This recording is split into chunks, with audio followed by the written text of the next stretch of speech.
A paz do Senhor, meus irmãos, vamos aqui para mais uma lição da nossa EBT, Escola Bíblica de Terça. A lição é a lição de número 10, atravessando a crise com perseverança.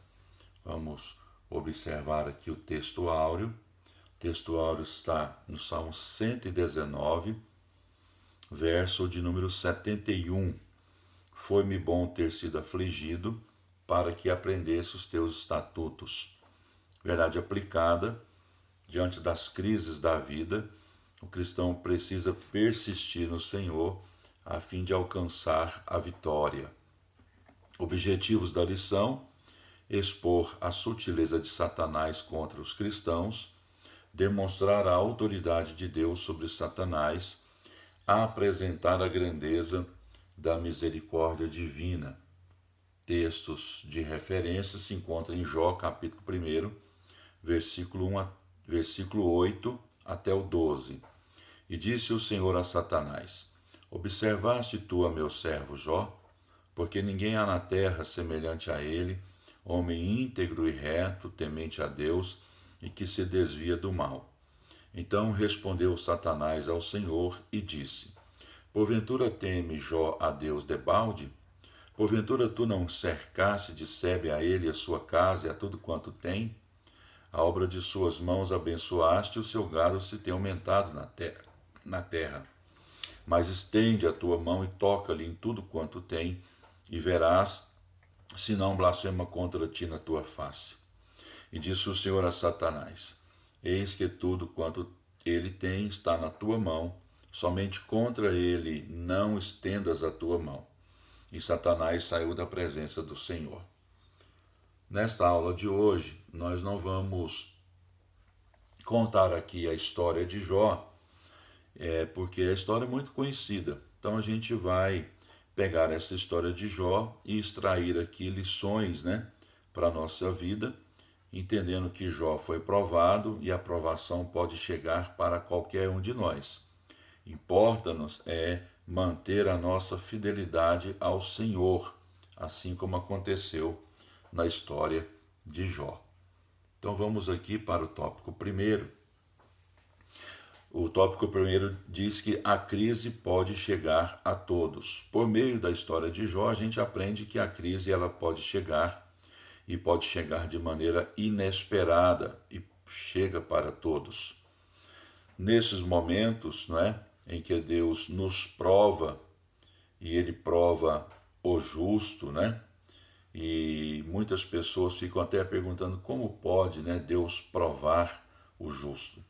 O livro de Jó não tem a intenção de responder a todas essas questões, mas nos apresenta, algumas lições sobre isso. A primeira delas é que no momento de provação, na vida de um servo do Senhor, na vida de um justo, esse servo do Senhor tem que entender que Deus não o abandonou. Por maior que seja a provação, por maior que seja a dificuldade, ele tem que ter a convicção de que Deus está na supervisão da sua vida.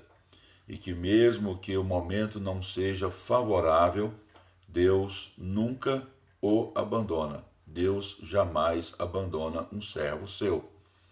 Então o livro de Jó, ele tem esse propósito, de retratar o sofrimento humano. A Bíblia deixa bem claro que Jó era justo e mesmo assim ele sofreu. A Bíblia também cita vários outros personagens bíblicos, outros exemplos de pessoas que também eram justas, mas que passaram por dificuldades. Então, existem teorias falsas de que o justo ele não sofre. Se ele estiver sofrendo, é porque há algo de errado na vida dele. Mas isso é um engano, é uma ideia, equivocada daquilo que a Bíblia ensina, daquilo que a Bíblia diz. A Bíblia deixa bem claro que Jó era um homem íntegro, era um homem reto, era um homem justo. E mesmo assim, ele passou por grandes sofrimentos. Então, a gente tem que entender que o sofrimento chega para todos. e chega também para aquela pessoa que é reta e que é justa diante de Deus. Então vamos olhar aqui o tópico de número 2. Há significativos exemplos de fidelidade na Bíblia. E a gente vai ver aqui nesse tópico 2 que o principal alvo de Satanás é a família. Jó não perdeu apenas bens, mas ele também perdeu seus filhos. Seus filhos morreram. A sua esposa se voltou contra Jó, chegando até sugerir-lhe que ele amaldiçoasse a Deus e morresse. E ele respondeu para ela que ela estava falando como uma pessoa que não estava raciocinando direito. Então a gente aprende aqui que Satanás, ele não fica contente com uma família unida, com uma família que serve a Deus de modo correto, de modo adequado, uma família que teme a Deus. E Satanás vai tentar de todas as formas prejudicar as famílias, destruir as famílias. Existem aí leis de diversas formas, que têm tentado desconstruir a família. E a gente entende que essas ações são ações satânicas contra a família. E uma das formas, de destruir, de separar uma família, é quando a provação chega. Então, se a provação chegar, quando a dificuldade, quando a crise chegar na nossa vida familiar, é o momento da família unir-se mais ainda. Jamais, por causa da crise, por causa da dificuldade, essa família se afastar de Deus, ou por causa da crise, gerar crises internas dentro da família, ao ponto dessa família dissipar-se, Então, a gente tem que entender que Satanás tem como alvo destruir as famílias. Essa é a função dele, É matar, roubar, destruir, mas Jesus veio para dar vida e vida com abundância.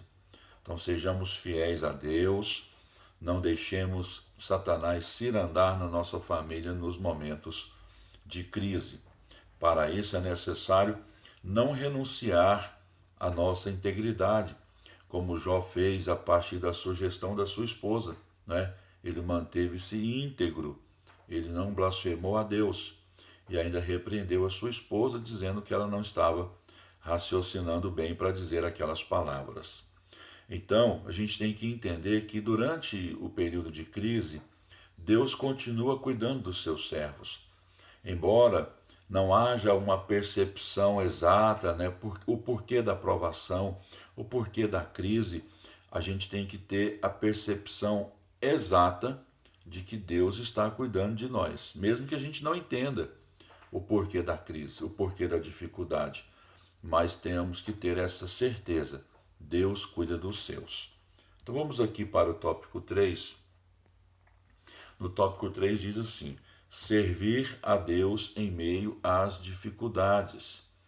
Então, através da história de Jó, a gente pode ver que o homem, é frágil.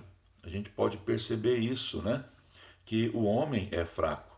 Porém, temos que ter a convicção de que Deus é todo-poderoso. E esse Deus todo-poderoso nos deixou o Espírito Santo para nos fortalecer, nos ajudar, principalmente nesses momentos de crise, para que nós tenhamos fé e tenhamos esperança. Então, é preciso manter a confiança em Deus. Então, nesses momentos de grandes dificuldades, confiemos sempre em Deus. Por quê? Porque aquele que confia no Senhor, ele não vai recuar diante da crise, por mais severa que ela seja. O homem que confia no Senhor, ele não recua. Agora, existe uma grande questão, que se faz, uma grande pergunta que se faz. Por que que Deus permite, que o sofrimento chegue à casa de um justo, de um servo de Deus? Uma das respostas é para que esse servo do Senhor tenha experiências com Deus. Jó era um homem temente, ele tinha experiências com Deus, porém a gente percebe no final do livro que após o seu período de provação, de crise, né, Jó ele declara que agora ele conhecia mais profundamente, mais intimamente o Senhor. Então Deus permite muitas vezes um período de provação na vida de um servo dele, para que esse servo adquira ainda mais experiências com o Senhor, tenha mais intimidade ainda com o Senhor. Então, concluindo aqui a nossa lição, nessa lição vimos que mesmo num contexto de adversidades, de crises, né, Deus é poderoso para levar adiante o seu plano na vida daqueles que confiam e que esperam nele.